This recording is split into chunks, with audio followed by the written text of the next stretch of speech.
मैं उस डरावनी रात को कभी नहीं भूल सकता जिस रात मैंने अपना सबसे अच्छा दोस्त सूरज पाटिल को खो दिया था।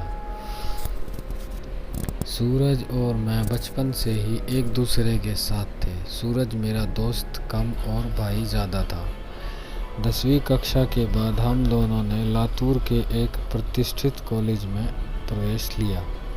हमारे लिए लातूर शहर अनजान था, पर कुछ ही दिनों में हम उस शहर का चप्पा चप्पा जान गए थे, क्योंकि सूरज और मैं पूरे दिन गांव में बाइक से घूमा करते थे।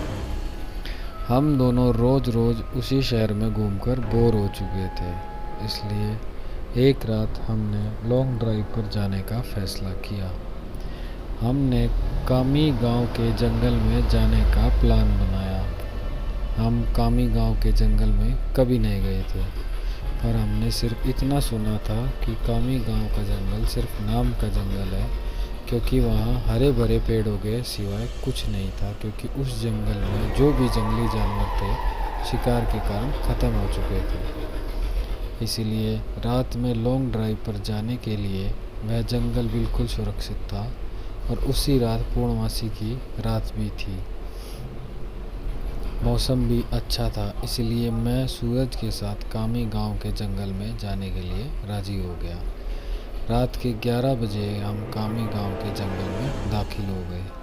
हमने जैसे सुना था वैसे ही जंगल का रास्ता मक्खन की तरह मुलायम था। हमारी बाइक हवा से बातें करने लगी थी। वाकई बहुत मज़ा आ रहा था, पर मुझे इस बात से हैरानी हो रही थी कि हम जंगल के इतने अंदर दाखिल हो चुके हैं, पर तब भी हमें रास्ते में एक भी गाड़ी दिखाई नहीं दे रही थी। जंगल का पूरा रास्ता सुनसान पड़ा हुआ था। तभी रास्ते में हमें एक पुल दिखाई दिया। सूरज ने उस पुल के बीचों बीच बाइक रोक दी। वो पुल अंग्रेज़ों के द्वारा नदी में बनाया गया 100-200 साल पुराना ब्रिज था। पुल के बगल में एक छोटा सा बोर्ड लगा हुआ था और उस पर लिखा हुआ था सेंट जॉर्ज ब्रिज। हम दोनों पुल पर गए और खड़े हो गए। पुल के नीचे से नदी बह रही थी और कोमल हवाएं चल रही थी। नदी के बहते हुए पानी में चांद दिखाई दे रहा था। इतने में ही दूर जंगल से भेड़िए के रोने की आवाज़ आई और पुल के ऊपर से बहने वाली हवाएं अचानक रुक गई। नदी का पानी थम सा गया और चांद एक काले बादल के पीछे गायब हो गया। तभी हमारे सर के ऊपर से एक टटीरी भयानक आवाज़ में चीखती हुई मंडराने लगी। मालूम हो रहा था कि वो हमसे कह रही थी कि यहाँ से जल्दी भाग जाओ। मैं, सूरज, यहाँ कुछ अच्छा नहीं लग रहा है। टटीरी का चीखना मतलब हमारे चारों तरफ खतरा मंडरा रहा है। हमें यहाँ से जल्दी निकल जाना चाहिए। सूरज, अरे भाई, कुछ अशुभ नहीं होता, बस ये अंधविश्वास है। यहाँ खड़े रहो और चुपचाप नज़ारा देखो। तभी मैंने सूरज से कुछ दूर पुल के पास एक औरत को खड़े देखा। दूर से तो वो दिखने में सुंदर लग रही थी, पर वह पुल के नीचे नदी में झांक रही थी। मैं उसकी तरफ देख ही रहा था कि इतने में औरत पुल के ऊपर चढ़ गई। मैं, सूरज, अपने पीछे देखो, वो औरत क्या कर रही है। सूरज ने पीछे मुड़ के देखा। वो औरत अभी भी पुल की रेलिंग के ऊपर चढ़कर नदी में देख रही थी। सूरज, भाई, वो खुदकुशी करने की कोशिश कर रही है।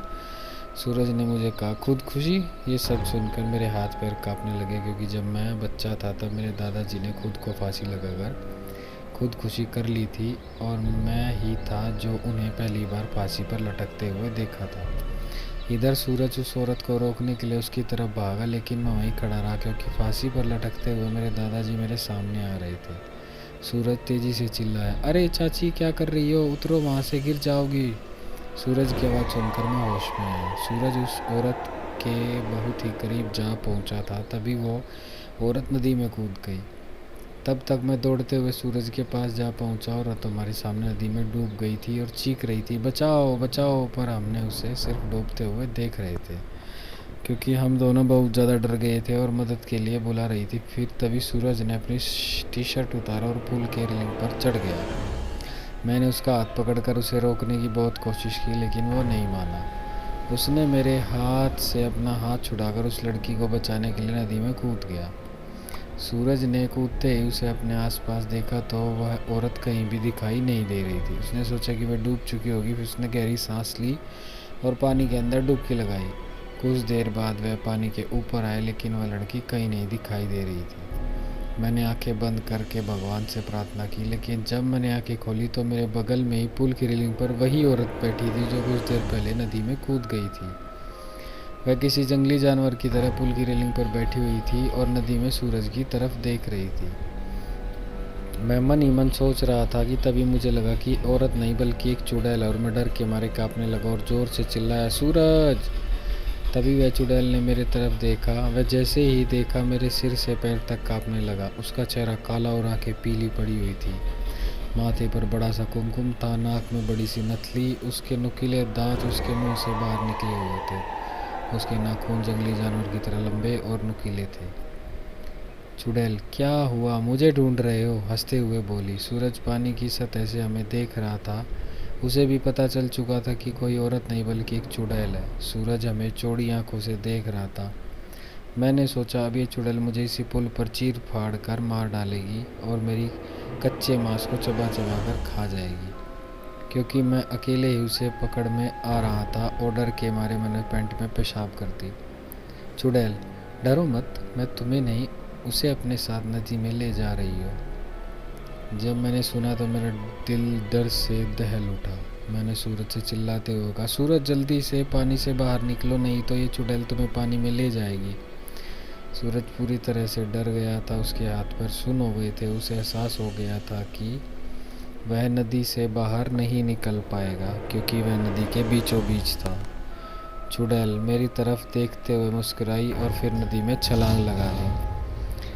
सूरज आखिरी बार चिल्लाया और चुड़ैल उसे पानी में अपने साथ ले गई। कुछ देर तक पानी में बुलबुले निकलते रहे, पर कुछ देर बाद वो बंद हो गए। मैं आंखें फाड़ फाड़ कर नदी में देखता रहा, सूरज को पुकारता रहा, और इतने नदी के पानी में खून दिखाई दिया।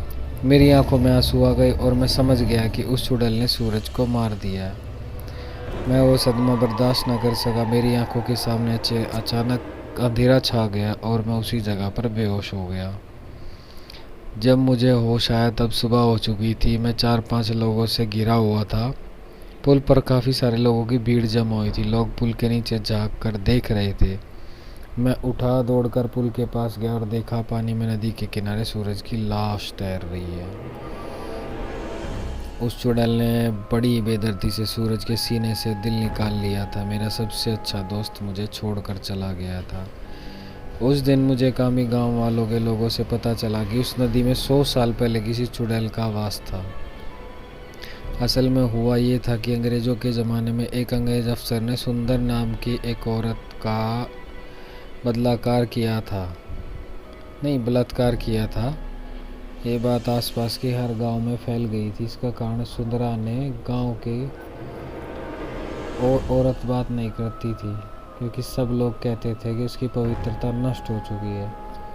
गांव के लोग उसे हर दिन ताने मारते थे। कुछ दिन बाद सुंदरा के पति ने भी उसे छोड़ दिया। तब सुंदरा अपने घर चली गई और कामी गांव ही उसका मायका था, लेकिन वहाँ भी उसे बहुत सारी बेइज्जती झेलनी पड़ी। वह हर दिन लोगों के ताने सुनकर तंग आ गई थी। इसलिए एक दिन पूर्णमासी की रात सुंदरा ने कामी गांव के सेंट जॉर्ज ब्रिज से नदी में कूदकर खुदकुशी कर ली थी।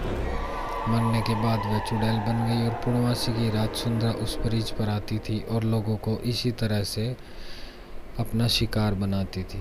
कामी गांव के कुछ बुजुर्ग लोग ये भी कहते हैं कि 100 पुरुषों या लड़कों का दिल खाने के बाद वह चुड़ैल से फिर एक सुंदर औरत बनने वाली थी। इसलिए वह सिर्फ पुरुषों और लड़कों को अपना शिकार बनाती है और उनका दिल कच्चा चबा जाती है। सूरज के मरने के बाद कामी गांव के सेंट जॉर्ज ब्रिज पर कभी वह चुड़ैल दिखाई नहीं दी। इसलिए कामी गांव के लोग कहते हैं कि मेरा दोस्त सूरज उस चुड़ैल का आखिरी शिकार था, और उसके बाद वह फिर से जिंदा और सुंदर स्त्री बन गई और अभी वह किसी आदमी के साथ सामान्य जीवन जी रही होगी।